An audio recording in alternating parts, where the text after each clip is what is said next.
Hi అండి, అందరికీ నమస్కారం. Welcome back to my channel. Welcome to అమ్మాస్ kitchen.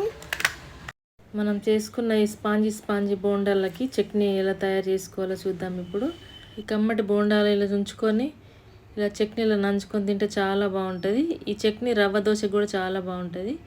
ఇప్పుడు ఈ కమ్మనైన చట్నీ ఎలా తయారు చేసుకోవాలో చూద్దాం. ఇప్పుడు మనం ఇది రవ్వ దోశలకి కాదు, దోశలకి, పునుగులకి అన్నిటికీ చాలా బాగుంటుంది. వడకు బోండాకి అయితే చాలా బాగుంటుంది ఈ చట్నీ. ఈ కమ్మనైన చట్నీని నేను ఎలా తయారు చేశానో చూద్దాం. ఇప్పుడు ఈ చట్నీ చేసి పెట్టుకుంటే మనకు 2 రోజులు పనిచేస్తుంది. ఇది బోండాల కోసం చేస్తే రవ్వ దోశ కూడా పనిచేసింది నాకు. ఇప్పుడు ఈ చట్నీ కావలసినవి పల్లీలు, టమాటా, 2 పచ్చిమిర్చి, ఎండుమిర్చి, కరివేపాకు, చింతపండు, జీలకర్ర, ఆవాలు, ఎల్లిపాయలు. ఇది ఎలా చేసుకోవాలో చూద్దాం. ఒక ప్యాన్ పెట్టుకొని నేను పల్లీలు స్టవ్ పైన వేయించుకున్న. చిన్న కప్పు పల్లీలు తీసుకున్నాను. మన ఇడ్లీ దోశకు లాగా ఎక్కువ పల్లీలు వేయలేదు, ఇందులో కొంచెమే పల్లీలు వేసుకొని వేయించుకోవాలి. అదే ప్యాన్లో కొంచెం ఆయిల్ వేసుకొని కొంచెం ఆవాలు, కొంచెం జీరా, 1/2 టీ స్పూన్ వరకు జీరా వేసుకోవాలి. ఒక 4 వెల్లుల్లిపాయలు పొట్టు తీసుకొని వేసుకోవాలి. ఒక 1/2 టీ స్పూన్ కంటే కొంచెం తక్కువ మెంతులు వేసుకున్న. 2 ఎండుమిర్చి, 2 పచ్చిమిర్చి, 2 రెమ్మల కరివేపాకు వేసుకొని ఫ్రై చేసుకోవాలి. ఇది మీడియం ఫ్లేమ్లోనే ఫ్రై చేసుకోవాలి, లేకుంటే మాడిపోతుంది. ఇప్పుడు మనం కట్ చేసి పెట్టుకున్న టమాటా ముక్కలు వేసుకోవాలి. ఇందులో నేను చిన్న సైజు 3 టమాటాలు తీసుకున్నా, మామూలు సైజువి.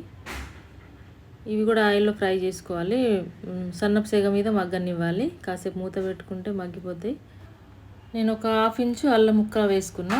1/2 ఇంచు ముక్కను 2 ముక్కలు చేసుకొని వేసుకున్నా. ఎండుమిర్చి, పచ్చిమిర్చి ఫ్రై అయిన తర్వాత తీసుకొని టమాటాలు వేసుకోవాలి. ఇట్లా మగ్గిన టమాటా ముక్కల్ని పక్కన పెట్టేసుకొని ఇప్పుడు వేయించి పెట్టుకున్న పల్లీలను మిక్సీలో వేసుకుందాం. పల్లీలు వేసుకున్న తర్వాత ఈ ఫ్రై చేసుకున్న మిశ్రమాన్ని ఇందులో వేసుకోవాలి.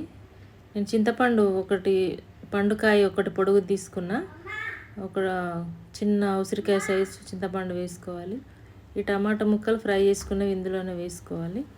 టేస్ట్కి సరిపడా సాల్ట్ వేసుకోవాలి. తగినన్ని వాటర్ వేసుకొని మిక్సీ పట్టుకొని పక్కన పెట్టుకోవాలి. ఇప్పుడు స్టవ్ పైన ఇంకొక గిన్నె పెట్టుకొని 1 స్పూన్ ఆయిల్ వేసుకొని కొంచెం జీరా, ఒక 1/2 టీ స్పూన్ ఆవాలు, 1/2 టీ స్పూన్ జీరా, ఒక ఎండుమిర్చి ఉంచుకొని వేసుకోవాలి. ఒక రెమ్మ కరివేపాకు కూడా వేసుకోవాలి. ఒక ఎల్లిపాయ దంచి వేసుకోవాలి పోపులో స్మెల్ కోసం. అందులో వేసుకున్నాం కానీ మనం దీంట్లో వేసుకుంటే కూడా స్మెల్ బాగా వస్తుంది. ఇవన్నీ ఫ్రై అయిన తర్వాత మనం మిక్సీ పట్టి పెట్టుకున్న చట్నీని ఈ పోపులో వేసుకోవడమే. అంతేనండి, బోండాలలోకి చట్నీ రెడీ అయిపోయింది. ఈ చట్నీ మనం ఫ్రిడ్జ్లో పెట్టుకుంటే 2-3 రోజులు నిల్వ ఉంటుంది. ఇప్పుడు మనకు సరిపోయేంత తీసి పక్కన పెట్టుకొని మిగతాది ఫ్రిడ్జ్లో పెట్టుకుంటే 2 రోజులు 3 రోజులు పాడవకుండా ఉంటుంది. మనం మధ్యాహ్నం వరకు దీన్ని బయట ఉంచి తర్వాత ఫ్రిడ్జ్లో పెడితే కూడా పాడైపోతుంది. పల్లీలు వేసినాం కదా, అందుకని పాడైపోతుంది. మన అవసరం మనం ఉంచుకొని మిగతాది ఫ్రిడ్జ్లో పెట్టేసుకుంటే చాలా బాగుంటుంది చట్నీ. 2 రోజులు 3 రోజులు మనం చట్నీ ఉంటే మళ్ళీ వేరే ఏమైనా టిఫిన్ అప్పటికప్పుడు చేసుకోవచ్చు కదా. ఇప్పుడు ఈ చట్నీలో బోండాలు ఇట్లా చుంచుకొని ఇట్లా నంచుకొని తింటే చాలా బాగుంటాయి. మీరు కూడా ఒకసారి ట్రై చేయండి. చట్నీ నేను చేసిన విధానం ట్రై చేసి ఎలా ఉందో కామెంట్ రూపంలో చెప్పండి. ఈ వీడియో కనుక మీకు నచ్చినట్లయితే లైక్ చేయండి, షేర్ చేయండి. Thank you for watching.